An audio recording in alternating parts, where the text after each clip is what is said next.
Hello student, आप देख रहे हैं मेरे हाथ में क्लास 10th के एनसीईआरटी मैथ का एक बुक है और हमने इसके एक्सरसाइज 9.1 को ओपन कर रखा है। तो आप समझ गए होंगे कि इस वीडियो में हम लोग हाइट एंड डिस्टेंस से रिलेटेड और एक्सरसाइज 9.1 के क्वेश्चंस का सॉल्यूशन करने जा रहे हैं।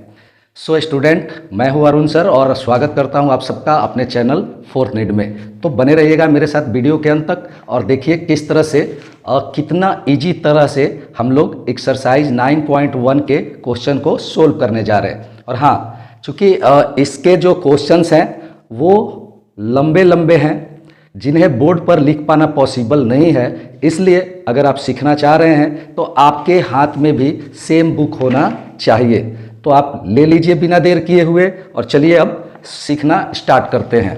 तो देखिए हम यहाँ पे क्वेश्चन नंबर फर्स्ट का सॉल्यूशन करने जा रहे हैं। एक बार क्वेश्चन पढ़कर समझाते हैं आपको।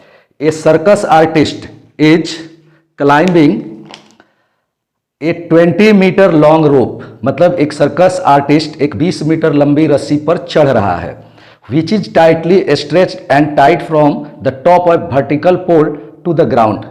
यानी कि वो जो रोप है वो कसकर तनी हुई है और एक वर्टिकल पोल के टॉप से ग्राउंड की ओर बंधी हुई है। ठीक है, find the height of the pole, pole का हाइट निकालें if the angle made by the rope with the ground level is 30 degree. अगर वह रोप ग्राउंड लेवल के साथ 30 डिग्री का एंगल बना रही है। तो चलिए क्या कहा क्वेश्चन समझते हैं। और हमने अपने पहले वाले वीडियो में जो बेसिक कॉन्सेप्ट से रिलेटेड है आपको बताया था कि आपको क्वेश्चन रीड करके एक सही डायग्राम बनाने आना चाहिए। तो चलिए बनाते हैं पहले डायग्राम। कहता है कि एक 20 मीटर रोप है जो कि एक पोल से बंधी हुई है, पोल के टॉप से। तो हम क्या करेंगे, एक ऐसे वर्टिकल लाइन ड्रॉ करेंगे जो कि पोल का हाइट शो करेगा। यहाँ पे हमने बना दिया एक वर्टिकल लाइन ए बी और मान लेंगे कि ये ए बी पोल है। ठीक है, और ए बी पोल की हाइट हो गई। अब क्या करते हैं, इसके टॉप से ये 20 मीटर लंबी रस्सी, ये है 20 मीटर लंबी रस्सी बंधी हुई है ग्राउंड की ओर और ये ग्राउंड के साथ, तो यहाँ से ऐसे एक लाइन ड्रॉ करके ग्राउंड बना देंगे और ये ग्राउंड के साथ 30 डिग्री का एंगल बना रही है। हालांकि इसका फिगर क्वेश्चन में दिया गया है पर ऐसा हमेशा नहीं होगा, आपको खुद से फिगर बनाना पड़ेगा। तो ये हमने फिगर ड्रॉ कर लिया। आपको यहाँ बता दें कि हाइट एंड डिस्टेंस के क्वेश्चन को सोल्व करने के समय जब आप ड्रॉ करेंगे डायग्राम तो हमेशा एक या एक से अधिक राइट एंगल ट्रेंगल जरूर फॉर्म्ड होंगे। ठीक है, और उसी राइट एंगल ट्रेंगल को सिलेक्ट करके फिर आपको सोल्व करना है क्वेश्चन को। तो यहां देखिए एक राइट ट्रेंगल बना है जिसका ये एंगल राइट एंगल है। अब आपको ये जो 3 साइड्स है, इन 3 साइड्स में से देखना है कि हम किसको क्या मानेंगे, मतलब किसको परपेंडिकुलर, किसको बेस और किसको हाइपोटेनस मानेंगे। अब देख लीजिए ये जो राइट एंगल है इसके ठीक अपोजिट साइड में ये है AC, ये हो जाएगा हाइपोटेनस, यानी ये 20 मीटर हाइपोटेनस हो गया H। और निकालना क्या है, पोल का हाइट। तो ये AB हो जाएगा पोल का हाइट और इस एंगल के लिए ये कहलाएगा परपेंडिकुलर, यानी कि आपको परपेंडिकुलर निकालना है और हाइपोटेनस दिया गया है। फिर इस पर आते हैं। जब आप फिगर बना लेंगे तो सबसे पहले इस फिगर के अनुसार कौन क्या है, जैसे ये AB क्या है, BC क्या है, AC क्या है, इन सब के बारे में यहाँ पे डिस्क्रिप्शन लिखना है, यानी उसका विवरण लिखना है। तो यहाँ पे हम लिखेंगे इस तरह से, लेट, माना कि ये AB क्या है, AB equal to height of the pole, ये पोल की हाइट है जिसे निकालनी है। और ये AC क्या है, AC है लेंथ ऑफ दी रोप, ये रोप का लेंथ है जो दिया गया है कितना, 20 मीटर। उसके बाद ये एंगल लिख देंगे, angle C equal to 30 degree. ठीक है, इतना डिस्क्रिप्शन लिखने के बाद अब यहां लिखेंगे नाउ। नाउ लिख करके अब इसमें तो एक ही राइट एंगल ट्रायंगल है, इसलिए सिलेक्ट करने की बात ही नहीं है, इसी से काम चलाना है आपको। तो आप देख लो कि कौन सा ट्रिगोनोमेट्रिक रेशियो यानी टीआर कौन सा सिलेक्ट करें, साइन, कॉस या टैन। तो हमने अपने पहले वाले वीडियो में बताया था कि अगर इस एंगल के लिए आपको P निकालना है, मतलब परपेंडिकुलर निकालना है और हाइपोटेनस दिया गया है, तो P/H मतलब साइन थीटा या H/P यानी कि कोसेक थीटा, इन्हीं दोनों में से कोई एक लेकर चलना होगा। और यहाँ पे थीटा की जगह पे जो ये एक्यूट एंगल दिया गया है वो पुट कर देना है, इसको हटाकर वो लिखेंगे। तो आपकी मर्जी, आपको जो अच्छा लगे इन दोनों में से ले सकते हैं। हम आपको रिकमेंड करेंगे कि आप साइन लिखिए, यहाँ पे हम लिख रहे हैं साइन, यहाँ पे लिखते हैं इन ट्रायंगल, इन अच्छा रहेगा यहाँ राइट लिख दीजिए, इन राइट ट्रायंगल ABC। और कौन सा बताए, साइन 30 डिग्री, साइन 30 डिग्री वाला ट्रिगोनोमेट्रिक रेशियो लेंगे। और आप जानते हैं साइन 30 डिग्री मतलब हो गया P/H। तो P कौन है, ये AB, तो यहाँ पे लिख देंगे AB। और H कौन है, H है AC, तो यहाँ AC लिख देंगे। और अब साइन 30 डिग्री का वैल्यू कितना होता है, 1/2। AB निकालनी है, ऐसे ही लिख देंगे। और AC दिया गया है 20 मीटर, ठीक है। फिर क्रॉस मल्टीप्लाई करेंगे इससे इसमें, आप चाहें तो ये यहाँ काट सकते हैं, 10 आ जाएगा। तो AB से यहाँ 1 बचा, 1 से AB में मल्टीप्लाई हुआ AB, और 10 से 1 में मल्टीप्लाई हुआ 10 मीटर। तो इस प्रकार जो हमारा रिक्वायरमेंट था कि हम पोल के हाइट को निकालें, वो हमने निकाल लिया। तो यहाँ लिखेंगे 10 height of the pole equal to 10 metre. और ये हमारा आंसर हो गया, ठीक है। यहाँ आंसर लिख देंगे।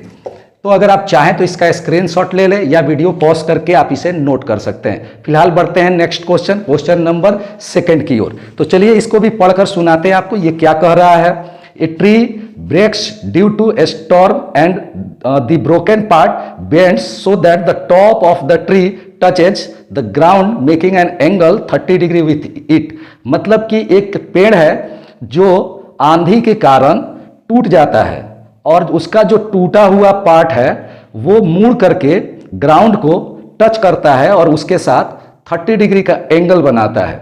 The distance between the foot of the tree to the point where the top touches the ground is 8 metre. यानी कि जहां पे ग्राउंड को टॉप टच कर रहा है और जो ट्री का फुट है उन दोनों के बीच का डिस्टेंस 8 मीटर है। तो find the height of the tree, तो ट्री का हाइट बताना है। अब आप इसको ऐसे समझिए, इस क्वेश्चन को यहां पे डायग्राम ड्रॉ करके आपको समझा रहे हैं। तो सेकंड नंबर यहां लिख दिए, क्वेश्चन नंबर 2। और देखिए क्या कर रहा है, ये कह रहा है कि मान लीजिए ये कोई ट्री था, पहले ये इतना लंबा था और क्या हुआ, स्टॉर्म के कारण ये मान लीजिए ग्राउंड हो गया। तो स्टॉर्म के कारण वो यहां से समझिए टूट जाता है। तो यहां सी दे दिए और यहां से ये टूट कर जो ये टूटा हुआ पार्ट है, ब्रोकन पार्ट, वो इस तरह से ग्राउंड को टच करता है। तो यहां पे मान लीजिए डी पर टच कर रहा है और ग्राउंड के साथ कितना डिग्री का एंगल बनाता है, 30 डिग्री का। और ग्राउंड को जिस पॉइंट पे टच कर रहा है उस पॉइंट और इस ट्री के फुट, यहां पे फुट है, तो दोनों के बीच का डिस्टेंस कितना है, 8 मीटर। तो पता करना है कि इस ट्री का हाइट कितना है, यानी कि ये ए बी निकालना है। अब जरा ध्यान देंगे कि ये जो AC है ये टूट कर ऐसे झुक चुका है, इसलिए हम इसे यहां से डॉटेड लाइन द्वारा ही शो करेंगे। आप भी इसे अपने आंसर में, जब आप इसका आंसर लिखेंगे कॉपी में, तो ये डॉटेड लाइन बना देंगे। तो इस तरह से हमने फिगर ड्रॉ कर लिया। इसमें यहां पे राइट एंगल बन रहा है। अब बारी है डिस्क्रिप्शन लिखने की कि कौन क्या है। तो आपको बताते हैं, यहां पे ऐसे लिखेंगे, लेट ये AB क्या है, आप जानते हैं AB है हाइट ऑफ दी ट्री, ये ट्री की हाइट है और इसी को निकालना है। ये AC क्या है, ये AC और ये CD दोनों इक्वल होंगे क्योंकि यही पार्ट टूट करके नीचे ऐसे झुक गया है, तो ये दोनों इक्वल होंगे। तो हमने लिखा AC इक्वल टू CD, ये है length of the broken part of the tree, tree के टूटे हुए भाग की लंबाई है। और ये सी बी क्या है, ये सी बी है द लेंथ, और length of the remaining part of the tree, ये ट्री का बचे हुए भाग का लेंथ है। और ये BD दे दिया गया है, सीधे लिखते हैं BD इक्वल टू 8 मीटर, और साथ में एंगल जो D दिया गया, एंगल D वो कितना दिया है 30 डिग्री। इतना लिखने के बाद अब आपको राइट एंगल ट्रायंगल सिलेक्ट करना है, तो वो राइट एंगल ट्रायंगल है CBD, तो यहां लिखते हैं इन ट्रायंगल CBD। यहां पे अच्छा रहेगा लिख दीजिए इन राइट ट्रायंगल CBD, ठीक है, यहां नाउ लिख दीजिए। और इस ट्रायंगल में अब क्या कौन सा TR सिलेक्ट करें, मतलब साइन, कॉस या टेन। तो आप देख लो ये एक्यूट एंगल दिया गया है, इस एक्यूट एंगल के लिए अगर हम ये CB निकालें और दिया क्या गया है ये BD 8 मीटर, तो इसके लिए ये परपेंडिकुलर और ये कहलाएगा बेस, तो यानी P/B। अब P/B किस में होता है, tan में या cot में, तो tan ले लीजिए या cot ले लीजिए, मैं कहूंगा कि आप tan ले लीजिए, तो यहां लिखते हैं tan 30 डिग्री, ये हमने लिखा tan 30 डिग्री, और इक्वल टू परपेंडिकुलर यानी कि CB बाई बेस यानी कि BD, यहां लिख देना है। फिर tan 30 डिग्री का वैल्यू 1/√3 होता है, लिख दिए, और CB निकालना है, ऐसे ही रख देंगे, और BD मालूम है 8 मीटर, क्रॉस मल्टीप्लाई करेंगे तो CB से √3 में मल्टीप्लाई होगा, CB √3, 8 से 1 में मल्टीप्लाई हुआ 8, सो CB इक्वल टू कितना हो जाएगा 8/√3 मीटर। यानी ये पार्ट अर्थात जो ट्री का रिमेनिंग पार्ट है, बचा हुआ पार्ट, अनब्रोकन पार्ट कर लीजिए, वो निकल गया। अब आते हैं AC की बात करते हैं। अगर ये AC निकल जाएगा तो इन दोनों को ऐड कर देंगे, AB निकल जाएगा, पर आपको पता है AC CD के बराबर है, तो हम एक्चुअल में CD निकालेंगे, क्योंकि AC किसी राइट ट्रायंगल का साइड नहीं है। तो CD निकालने के लिए अब देखिए फिर से आप क्या कीजिए, इस एंगल के लिए ये बेस है और ये हाइपोटेनस है, तो बेस और हाइपोटेनस से रिलेटेड कौन सा ट्रिग्नोमेट्रिक रेशियो होता है, तो लिखते हैं अगेन कॉस होता है, तो आप यहां लिख दीजिए cos 30 डिग्री इक्वल टू, और यहां बेस ले लीजिए BD, हाइपोटेनस तो वही रह जाएगा CD।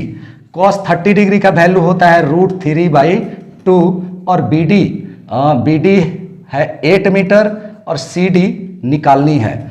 अब क्या करते हैं, क्रॉस मल्टीप्लाई करते हैं, तो CD √3 इक्वल टू 8 2 जा 16 मीटर, और अब क्या करेंगे CD यहां रखेंगे, ये 16/√3 मीटर हो जाएगा। तो इस तरह से देखिए ये निकल गया और ये निकल गया। तब लिखते हैं now height of the tree, यानी ट्री की हाइट इक्वल टू, तो आप देख लीजिए ट्री का जो हाइट निकालना है वो है AB, और AB को हम दो पार्ट में डिवाइड कर दिए हैं, एक AC और दूसरा CB, और आपको पता है AC किसके बराबर है, AC है CD के बराबर, और प्लस ये CB। अब आप ध्यान दीजिए CD निकल चुका है, CD कितना आया है 16/√3, तो यहाँ लिख दिए 16/√3 प्लस CB कितना है, CB यहाँ आ चुका है, ये है CB, ये है CD, तो यहाँ लिख देते 8/√3। अब √3 और √3 का LCM कितना होगा √3, फिर ऊपर में 16 प्लस 8 यानी कि इक्वल टू आ गया 24/√3, इतना मीटर। और अब आप जानते हैं कि हम लोगों ने 9th क्लास में पढ़ा होगा कि √3 कोई भी √3 ही नहीं, मतलब अगर नीचे में डिनोमिनेटर रूट में रहता है तो हम उसे रेशनलाइज कर लेते हैं, तो इसका रेशनलाइजेशन करने के लिए इसी √3 से ऊपर और नीचे मल्टीप्लाई करेंगे, तो ऊपर हो जाएगा 24√3, नीचे √3 से √3 को मल्टीप्लाई करेंगे 3 हो जाएगा, तो ये कैंसिल हो जाएगा 8 टाइम्स, तो आ गया 8√3 मीटर। तो इस प्रकार so height of the tree equal to कितना आ गया, ये आ गया 8√3 मीटर, ये हमारा आंसर हो गया। तो सेकंड नंबर क्वेश्चन को भी हम लोगों ने सोल्व कर लिया। ठीक है, आप इसे जल्दी से उतार लें या फिर स्क्रीनशॉट ले लें। तब तक हम बढ़ते हैं नेक्स्ट क्वेश्चन, क्वेश्चन नंबर 3 की ओर। तो देखिए क्वेश्चन नंबर 3 क्या कहता है, आपको पढ़कर सुनाते हैं। A contractor plans to install 2 slides for the children to play in a park। मतलब एक ठेकेदार है, ठेकेदार जो है वो प्लान करता है 2 स्लाइड्स को इंस्टॉल करने का एक पार्क में बच्चों को खेलने के लिए। For the children below the age of 5 years, 5 वर्ष से कम उम्र के बच्चों के लिए she prefers to have a slide whose top is at a height of 1.5 metre. यानी 5 वर्ष से कम उम्र के बच्चों के लिए वो पसंद करता है एक स्लाइड जिसका टॉप 1.5 मीटर ऊंचा है। ठीक है, एंड नेक्स्ट कर रहा है and is inclined at an angle of 30 degree, और वो 30 डिग्री के एंगल पर, 30 डिग्री के एंगल पर झुका हुआ है। फिर कह रहा है whereas for elder children, बड़े बच्चों के लिए she wants to have a steep slide at a height of 3 metre. वो एक स्टीप स्लाइड को 3 मीटर की ऊंचाई वाले, 3 मीटर की ऊंचाई पर इंस्टॉल करना चाहता है inclined at angle of 60 degree, जो कि 60 डिग्री के एंगल पर झुका हुआ है। What should be the length of the slide in each case, तो प्रत्येक केस में, प्रत्येक परिस्थिति में स्लाइड का स्लाइड का लेंथ बताना है। What should be length of the slide, प्रत्येक केस में स्लाइड का लेंथ बताना है। तो चलिए क्वेश्चन नंबर 3 को बनाते हैं, इसे मिटा देते हैं।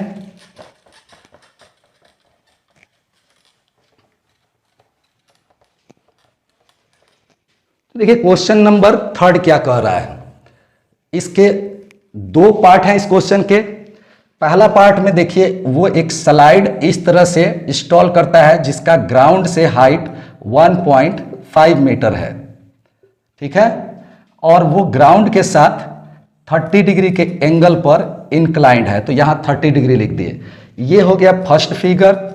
और एक दूसरा स्लाइड भी वो इंस्टॉल करता है फॉर एल्डर चिल्ड्रेन, तो एक और राइट ट्रायंगल ही बनाएंगे, पर इसमें स्लाइड का हाइट 3 मीटर रखा गया है और ये 60 डिग्री के एंगल पर इंक्लाइंड है। और यहां पे अब पूछा है क्या, ये हम लिख देते हैं फिगर सेकंड।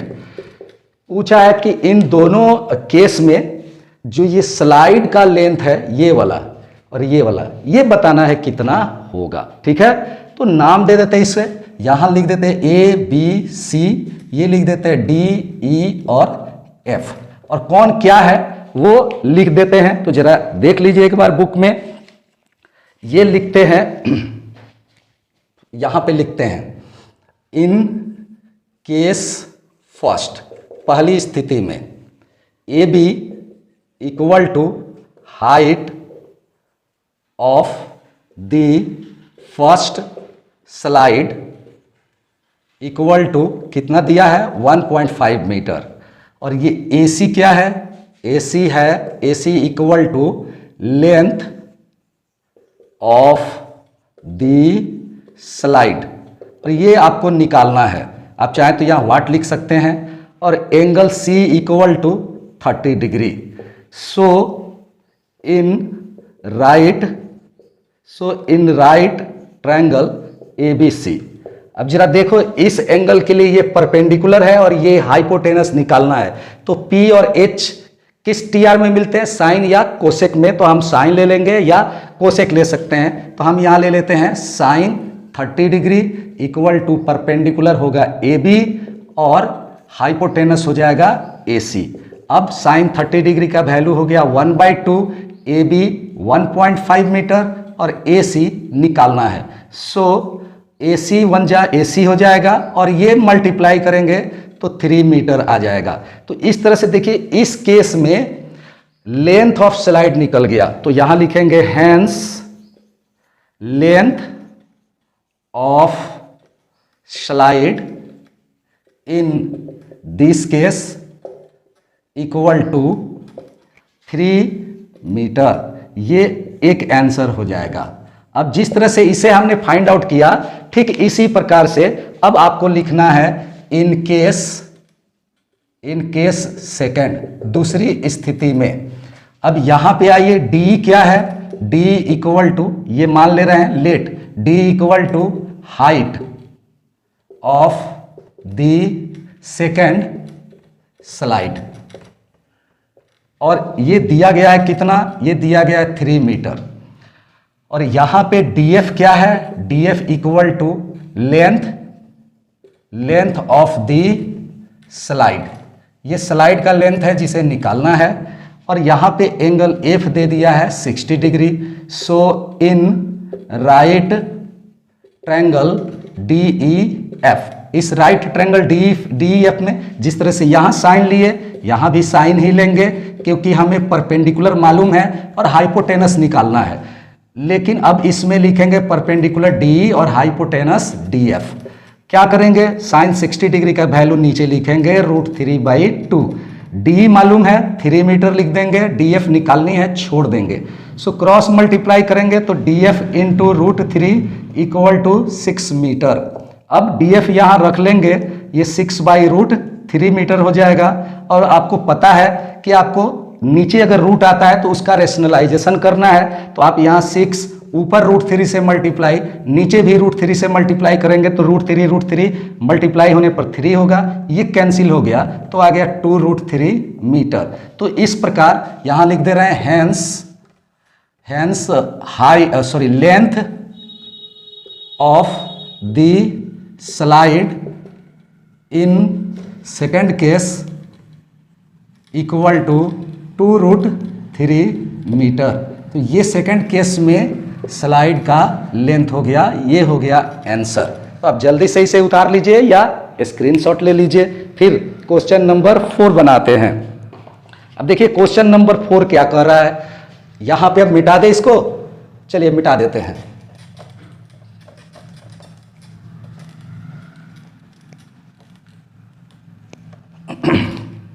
अब देखिए क्वेश्चन नंबर 4 पढ़कर सुनाते हैं आपको।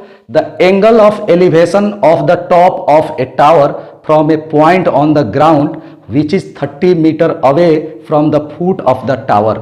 मतलब कि एक टावर के, ये मान लीजिए टावर है और इस टावर का ये फुट है, तो इस टावर के फुट से 30 मीटर की दूरी पर ग्राउंड पर एक पॉइंट है, मान लीजिए वो पॉइंट है सी, और इस सी से यहां से इस टावर के टॉप का यानी ए का एंगल ऑफ एलिवेशन, ये कहलाएगा एंगल ऑफ एलिवेशन। अगर आपको एंगल ऑफ एलिवेशन का कॉन्सेप्ट समझना है तो इससे पहले जो ट्रिग्नोमेट्री से संबंधित एप्लीकेशन ऑफ ट्रिग्नोमेट्री का बेसिक कॉन्सेप्ट से रिलेटेड वीडियो है, वो आप देख सकते हैं।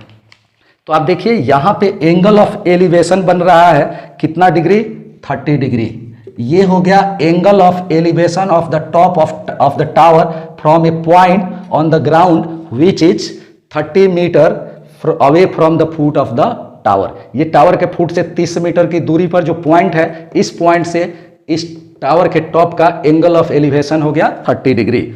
और अब कह रहा है कि find the height of the tower, तो इस टावर का ये हाइट निकालना है, ये राइट एंगल हो गया। अब आप समझ गए होंगे कैसे बनाना है, एकदम इजी है। आप देख लीजिए, सबसे पहले आपको मान लेना है कि ये ए बी क्या है, A B equal to height of the tower, ये टावर का हाइट है जिसे निकालना है। और ये बी सी क्या है, बी सी है the distance of a point on the ground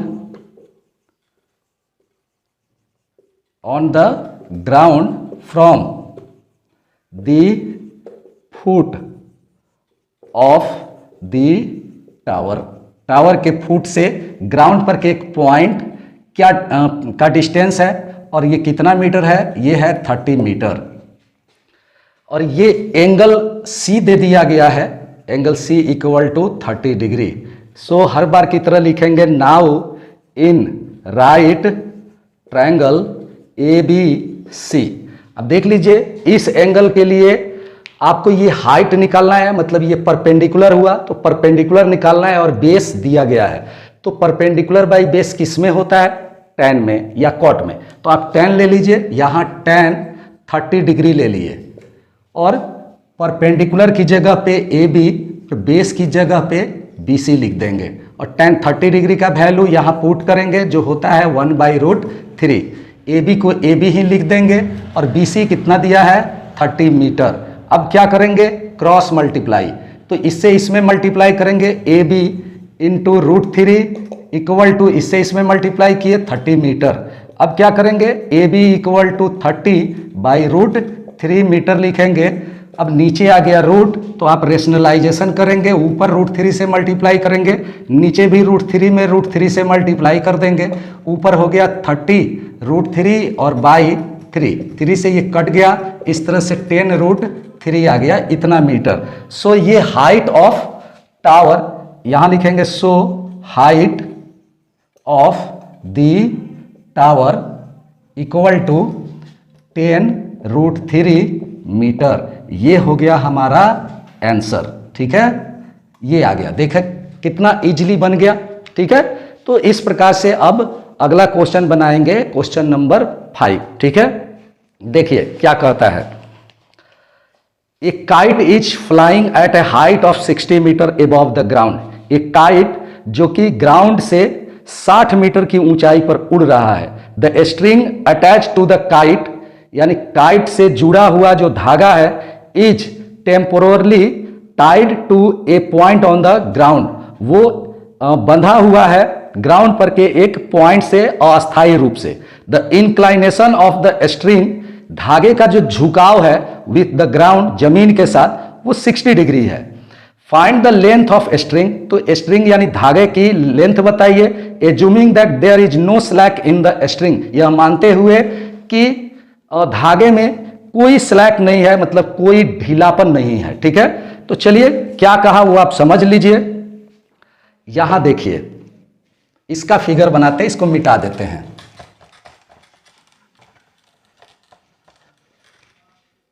ये क्वेश्चन नंबर दे दिए 6 और अब आप देखिए कह रहा है कि ये काइट है, तो मान लीजिए ये काइट है और ये काइट एक धागे से बंधा हुआ है और ये धागा ग्राउंड के एक पॉइंट से बंधा हुआ है और यहाँ ये ग्राउंड से इस काइट का जो हाइट है वो है 60 मीटर। एक बार जरा कंफर्म हो लेते हैं क्वेश्चन से। क्वेश्चन कर रहा है हाँ 60 मीटर है एबव द ग्राउंड, और इनक्लाइनेशन, ये जो धागे का इनक्लाइनेशन है ग्राउंड के साथ, ये दिया गया है, ये भी 60 डिग्री दिया गया है और ये राइट एंगल बन रहा है। तो बताना है कि इस धागे की लंबाई कितनी है। तो हमें इसकी जरूरत नहीं, इसलिए हम इसे मिटा देते हैं। एक डायग्राम हमने ड्रॉ कर लिया, यहाँ पे नाम दे दिया ABC। आप चाहें तो इसे इस तरह से भी ड्रॉ कर सकते हैं, ऐसे भी दिखा सकते हैं, किसी भी एक तरह से दिखा सकते हैं।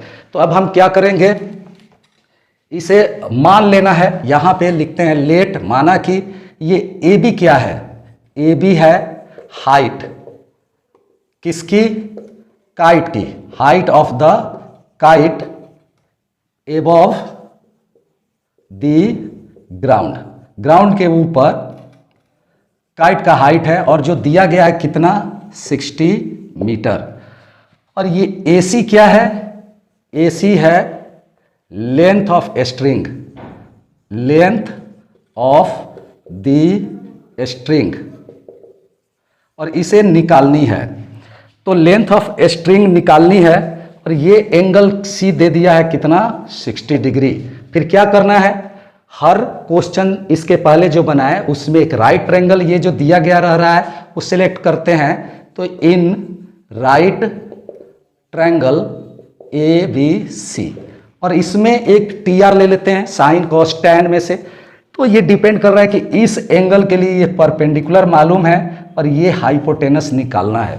तो P/H किससे रिलेटेड है, साइन से। तो यहाँ लिख देंगे साइन और एंगल ले लेंगे 60 डिग्री, और यहाँ P हो जाएगा AB और हाइपोटेनस होगा AC। फिर साइन 60 डिग्री का वैल्यू √3/2 और AB दिया गया है 60 मीटर और AC निकालनी है। फिर सोल्व करेंगे, क्रॉस मल्टीप्लाई करेंगे तो AC √3 और इक्वल टू 60 2 जा 120 मीटर। अब ना AC इक्वल टू हो जाएगा 120/√3। 3 मीटर।